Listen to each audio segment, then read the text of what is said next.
Welcome to the PT on Ice Daily Show, brought to you by the Institute of Clinical Excellence. My name is Dustin Jones with the older adult faculty, and today we're going to talk about protein intake and bone health.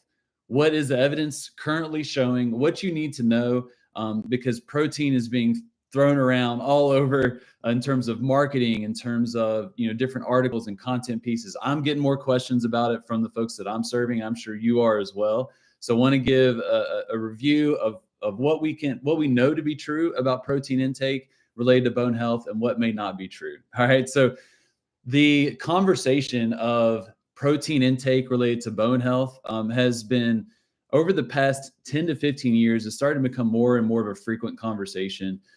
Typically, when we think of protein intake, we think of all the benefits related to muscles, right? Muscle mass, muscle strength, function as well. And the evidence has shown that it is very useful to use in that regard. But then also starting to think about bone health in relation to osteoporosis.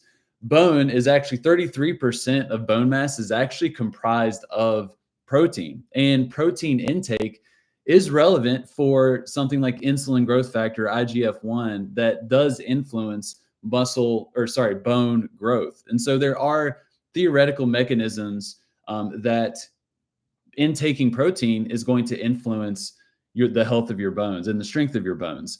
The big issue here is that most adults are malnourished, especially in this macronutrient. There are a few different studies looking in the older adult population, looking at protein intake, and are they even meeting the minimum recommended guidelines, which currently stands as 0.8 grams per kilogram of body weight per day, up to 1.2 grams per kilogram of body weight per day. And so they were observing, were people even meeting the minimum of 0.8 grams per kilogram of body weight per day? And around 50% of older adults were not meeting those. And with a lot of the folks that I work with, it seems like it's even more than that. It's pretty rare that folks are even hitting the minimum recommendations of 0.8 grams per kilogram. If you're in the US, just think 0.4 grams per pound of body weight. And so there's concerns about just the limited protein intake. And there's also concerns about, is this something that a lever that we could be pulling in the realm of osteoporosis and improving bone mineral density and hopefully reducing the risk of fracture. So in terms of protein, what do we know? We do know that increasing protein intake can influence muscle mass, size, and strength. It can be a helpful supplement to resistance training. That's the key here, is that protein alone, the benefits are not as clear. There could actually be some negative consequences to a high protein intake without physical activity and resistance training.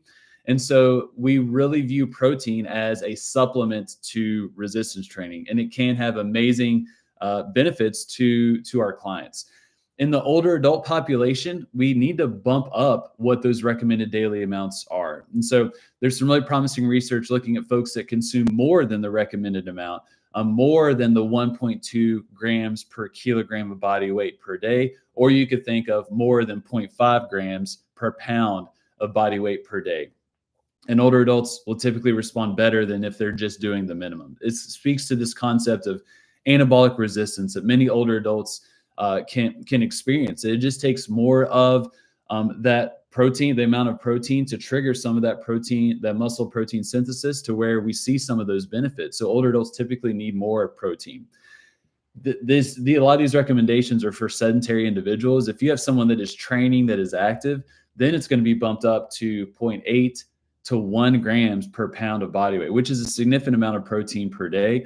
But to supplement that type of training that many of you old not weak clinicians are going to be using, we typically recommend to go up a little bit to that 0.8 to 1 grams per pound per day. So all in all, protein, we do need to be promoting this. The evidence is that it is beneficial, especially related to muscle mass, size, strength, and it's relatively safe. We've got the green light to be talking about protein intake related to muscles. Now, related to bones, this is where it gets kind of murky, because there are a few systematic reviews and meta-analyses that are looking at the available research of protein intake related to bone health. And we cannot make any strong claims here.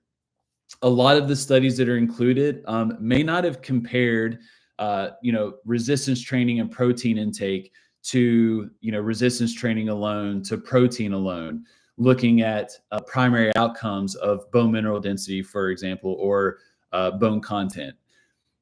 A lot of the studies also are relatively short. We know that if we're going to see changes in bone mineral density, that we typically need like 6 months, 8 months to see significant changes from an intervention. And a lot of the studies are relatively short, meaning like 12 weeks of an intervention of resistance training and protein intake.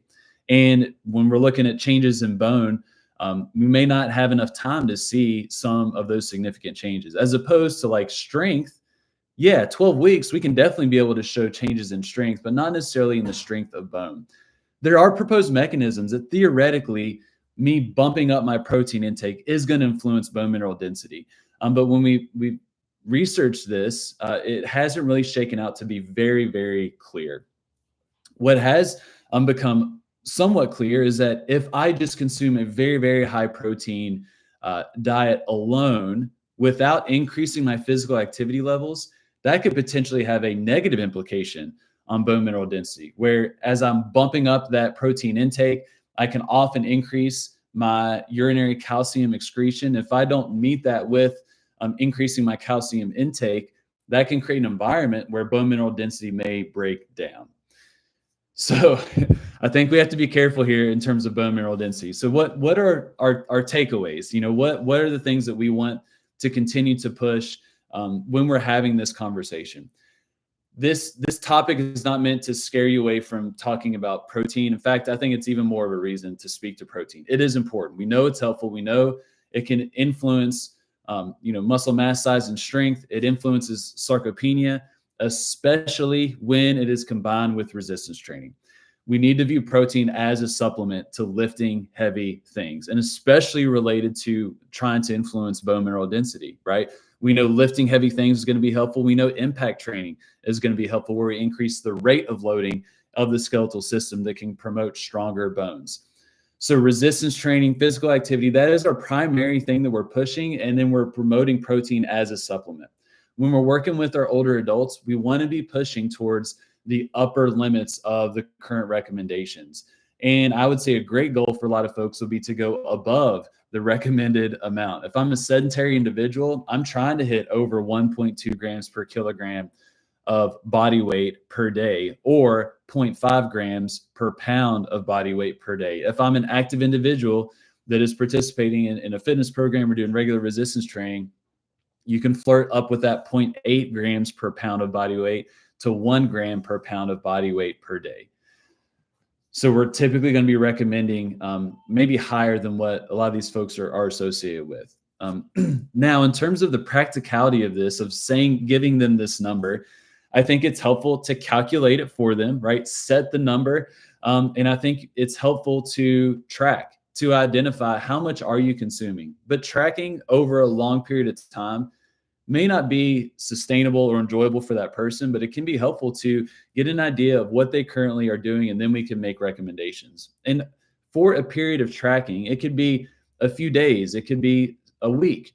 You will get an idea of how much protein certain foods have, right? You'll get an idea of what your typical patterns, what is resulting in terms of your protein intake. So I don't necessarily view tracking as a long-term solution, but a short-term gathering of data to really highlight the issue at hand. And it can be very eye-opening and can lead to behavior change. So tracking can be helpful. When we make the recommendations of where they can bump up their protein, I think we need to consider their current situation. What are their habits? What are they buying? It may be an easy substitution, right? Like, let's say they love yogurt, for example, but they get the super, loaded with sugar, low protein yogurt, that we could switch that over to a Greek yogurt that has a much higher protein, in terms of grams per volume. So we can make some simple switches, but we want to think about the recommendations considering their resources, and also satiation in older adults is a big issue. In terms of resources, I'm mainly talking about financial resources, because I can make a recommendation that you need to drink a protein shake every day, right? And if they go and get the bottled protein, that's usually going to be about double the price as a powder protein in terms of the price per gram. usually about double if I get a prepared bottle. So I recommend a lot of powders to make it more accessible for folks. And you can get shaker bottles super easy and can make it pretty accessible for individuals. I feel like the shakes are really helpful for folks related to satiation, because if they do bump their protein intake up with real whole natural foods, which is a priority, right? A lot of folks are gonna get to a point where they just can't consume any more food. They feel absolutely full. And so the shake can be helpful in this regard to bump up the protein. Another thing to consider is hitting a daily amount versus just supplementing with a shake. There have been some interesting studies where the intervention was just adding a protein shake, not necessarily tracking a daily amount, but just getting, 20, 40, 50 gram kind of bolus of protein through a protein shake, and seeing some positive benefits. I think based on what you find with tracking, if we just need to bump it up a little bit more that a protein shake could achieve, it may be easier, simpler, and more sustainable just to say, hey, you're doing pretty well. You're pretty consistent in your protein intake based on your diet. I think all we need to do is just add a shake. It could be 40 gram, whatever it is, right? But supplementing versus always tracking and having this daily amount in your mind, just adding a shake could be more sustainable for individuals. And I think more practical for a lot of folks. But I think we can only really make that recommendation if we've actually tracked what their current habits are and we've identified a trend that they are coming up short, but it's coming up short by a typical amount, maybe 30, 40, 50 grams. A shake kind of fill the gap, if you will.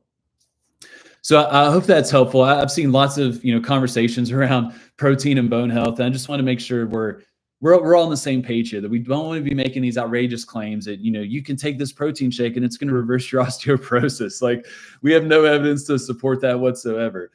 But if you lift some heavy things, we implement some impact training, and you supplement with protein intake, we're going to see some pretty positive results related to muscle strength, mass, size, and we may see a change in bone mineral density. We can't say it's a protein shake. It's probably the resistance training, but it's likely not hurting and only contributing in a positive manner. All right. So we don't want to oversell the benefits, but we do want to speak to it. Hopefully you had some practical tidbits there. If you have any other recommendations, comments, when you've been implementing, trying to bump up protein intake, I'd love to hear that in the comments. Any other strategies or tactics that you use, I would love to hear that, because I've had some successful scenarios in the folks I've worked with, but then also some folks that just haven't picked up on it. And I'd love to hear your all thoughts there.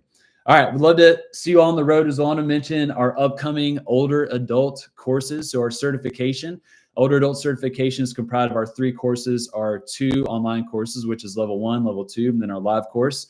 Our level 1, next one is coming up in March 17th. So coming up really quickly. Level 2, which you have to take level 1 before level 2. That starts May 15th. And our upcoming live courses, Jeff Musgrave is going to be down in New Orleans this weekend. March 15th, 16th, we're going to be in Sparks, Glencoe, Maryland. March 22nd and 23rd, we'll be outside of Chicago, Illinois. And then April 5th and 6th, we'll be in Longmont, Colorado. And then I'll be outside of Tampa Bay in Florida. So we're really excited about all these courses coming up. Hope to see y'all on the road. Y'all have a lovely rest of your Wednesday. Get that protein in, and I'll talk to you soon.